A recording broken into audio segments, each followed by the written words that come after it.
Hello, and welcome to Barkeology. My name is Kenneth Daw, and my lifelong love of dogs, my passion for art, and my deep interest in archaeology have led me to create this project and this podcast.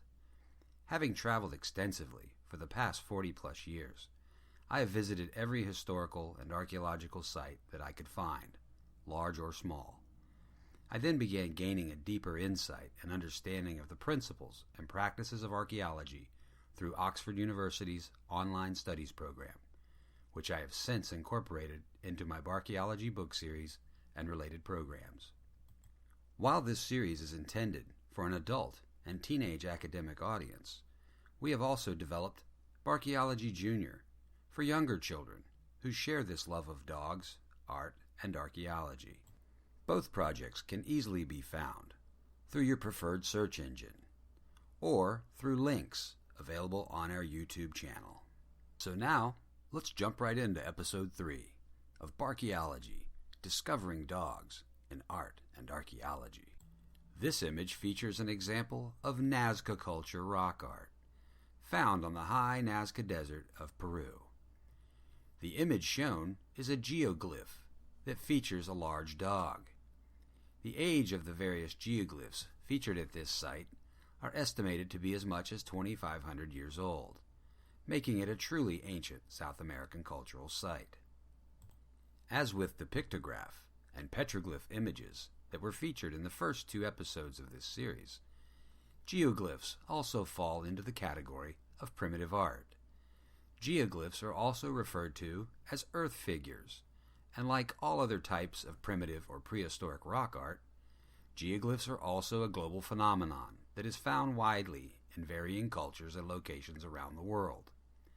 However, unlike pictographs and petroglyphs that are often protected within caves, in megalithic structures, under cliff overhangs, or elevated even some small distance off the ground, ancient geoglyphs are wholly exposed to not only direct sun, wind, rain, sleet, hail, and snow, but being made directly on the ground, they are also susceptible to the erosive effects of standing and moving groundwater, root systems, plant growth, as well as animal and human foot traffic.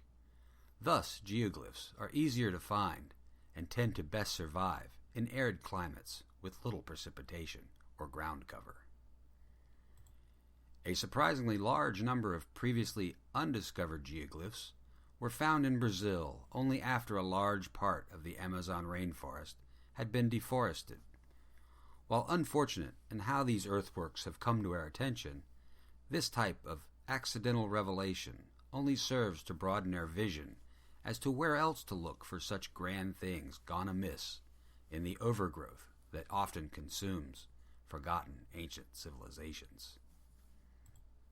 And as with other forms of rock art, the meanings of geoglyphs are likewise open to interpretation, and are thus the point of great debate within the archaeological community. Most commonly believed to be ritualistic in nature, the Nazca lines may have served a spiritual purpose in that by walking or running along the shape of the animal or object, one could in essence become at one with it on a spiritual level. Geoglyphs are thereby a component of religious archaeology. Other theories on the function of geoglyphs is that they were intended to serve as astronomical markers, calendrical devices, or directional guides to points of significance. Even more radical theories propose that due to the nature of their being most easily identified from high above, they were created as messages intended for airborne or even spacefaring people or deities. While each image is believed to have deep meaning within the culture of origin, the image itself need not be a literal descriptive representation, but rather it can possibly be representative of a larger abstract yet currently unknown concept. The true and original function, form, and effect of such large and presumably interactive rock art in the lives of those who created, lived around, and utilized them is still a matter of much archaeological debate. First noted in writing by the Spanish conquistador Pedro Cieza de Leon in 1533 A.D., de Leon mistakenly believed that the Nazca lines to merely be trail markers. They would only be rediscovered 374 years later, in 1927, by Toribio Zepe, a Peruvian archaeologist, while out hiking. The first serious scholarly investigation and study of the Nazca lines would be done by the historian Paul Kosak, who recognized the giant hummingbird geoglyph as he flew over the site while studying ancient irrigation in the region. The German archaeologist Maria Reiche would join Kosak at the site, and working together they would come to the conclusion that the Nazca Line geoglyphs were astronomical in nature, serving as horizon markers that would show where various constellations would rise and set at assorted times of the year, dictating planting and harvesting times. Types of geoglyphs. There are three main kinds of geoglyphs. Number 1. There are negative geoglyphs. These are created by digging or clearing away surface rocks or dirt in order to reveal the high contrast soil below. Negative geoglyphs are therefore created by a subtractive or reductionary process. Number 2. Positive geoglyphs. These are created by stacking, piling, or aligning assorted materials on the ground in order to produce an easily distinguished form above ground level. Positive geoglyphs are therefore created by an additive or an accumulative process. Number 3. Petroforms. These are made by aligning large rocks on an open, flat ground surface to create particular patterns or shapes. Petroforms are also referred to as boulder outlines or boulder mosaics. This type of geoglyph also includes such things as stone fire pits, medicine wheels, cairns, or vertical monolith slabs. Thus, petroforms are also the result of an additive or cumulative creative process.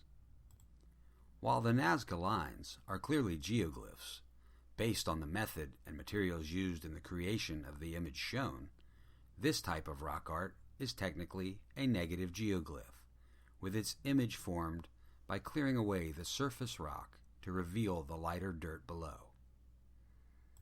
The techniques and tools used to create the Nazca lines include simple tools and even rudimentary surveying equipment.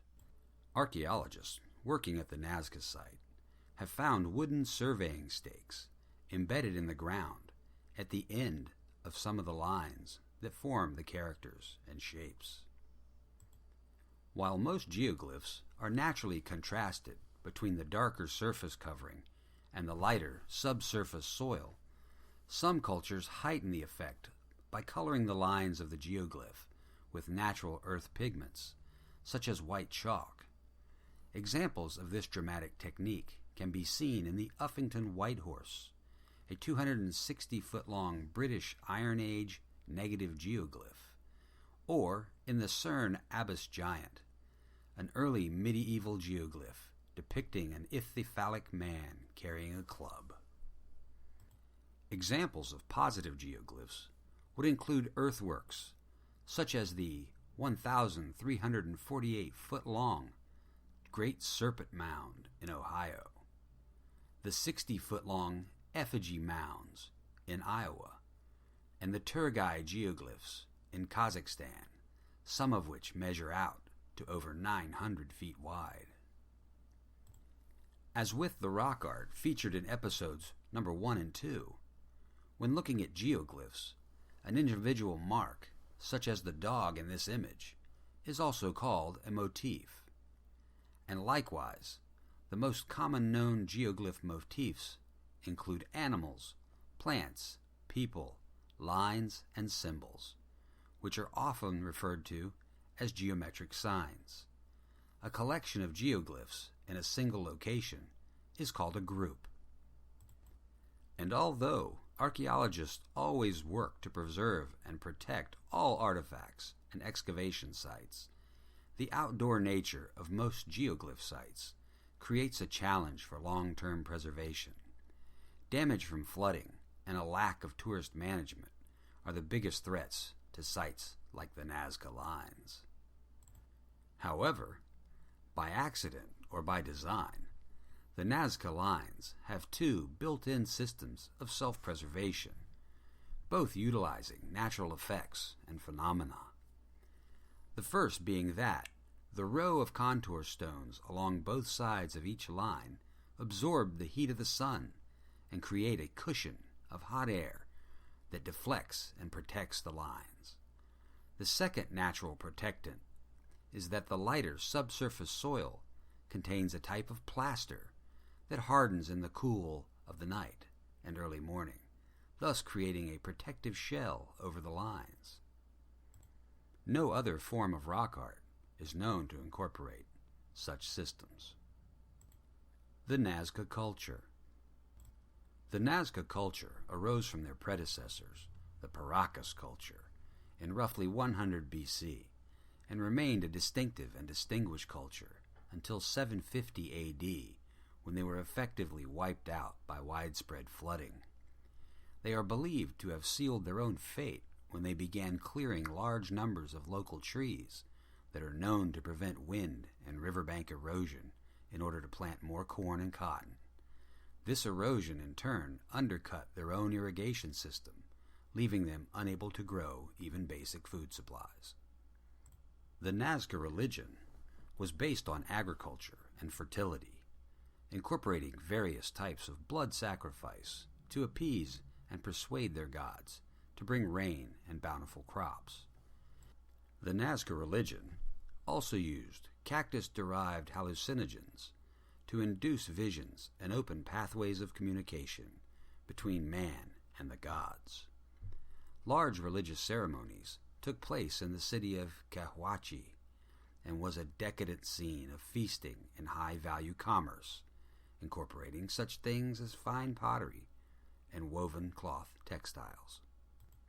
Socially, as the Nazca culture flourished and wealth became more concentrated with the nobility, the phenomenon of trophy heads as offerings to the gods, who then in turn provided the elite's wealth, dramatically increased.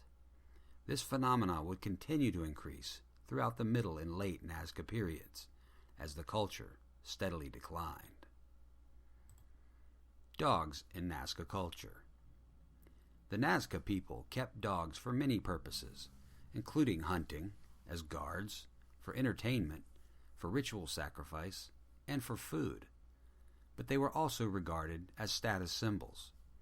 When a person of high standing died, they were buried with their prized dogs, which were considered grave gifts. This gave them the ultimate prestige of social rank in death, burial, and in the spirit world. Even after the collective demise of the Nazca people in 750 AD, the tradition of burying powerful people with dogs would continue until approximately 1000 AD. As for the domestication of dogs, there are presently two main contending theories regarding this. The first is that dogs were domesticated in Europe approximately 15,000 years ago, while the second theory says that dogs were first domesticated in China approximately 12,500 years ago. The one thing, however, that most people agree on now is that dogs were the first domesticated animal, followed by sheep, and then goats, some 4,000 to 5,000 years after dogs. But dogs were not the only domesticated animal kept by the Nazca people. The Peruvian Andes were the center of animal domestication in the Americas, for here they raised and utilized llamas, alpacas, and guinea pigs for purposes including textile, food, labor, and religious sacrifice. The arrival of dogs in the region also served to increase the food supply and sacrificial offerings available to the people of ancient Peru. The oldest known evidence of dogs in Peru date back thousands of years, mainly in the form of dog mummies and skeletal remains found in graves and as remnants of meals at cooking or eating sites. The 1,000-year-old skeletal remains of 100 dogs was recently found at a temple site in the 4,000-year-old city of Sechin on Peru's northwest coast. One particularly unique breed of ancient Peruvian dog is the Peruvian hairless dog, Barkeology, which began to appear in artwork as far back as 300 BC. It then began to appear on fine slipware pottery in approximately 750 AD. It was only with the arrival of the Spanish in 15th century AD that the breed was sent into a perilous decline. Enslaved Peruvians were forbidden from raising the breed, so those dogs that lived in small, remote, and poor villages were the ones that effectively kept the breed alive. But even this would prove to be a mixed blessing, as when isolated and unable to interbreed with other breeds, the Peruvian hairless dog develops a series of health issues. For example, they get sick easily, they have fewer teeth, and they have no molars at all. Even their most prominent feature, the absence of a coat, ectodermal dysplasia, is due to a millennia-old breeding disorder. The people of ancient Peru called this dog Verindu, and they still call it that today. The one with me in this photo is named Luna. She is a sweet, smart girl that lives in a little town on the southern edge of Death Valley, California. If you ever meet her, please tell her that I said hello. Thank you for watching. If you'd like to help get these videos out and share these insights into the history and the deep value of our relationship with dogs, then please share this link with a friend. Then subscribe and click the bell for notification of upcoming videos. This is Kenneth Daw, wishing you and your dog well.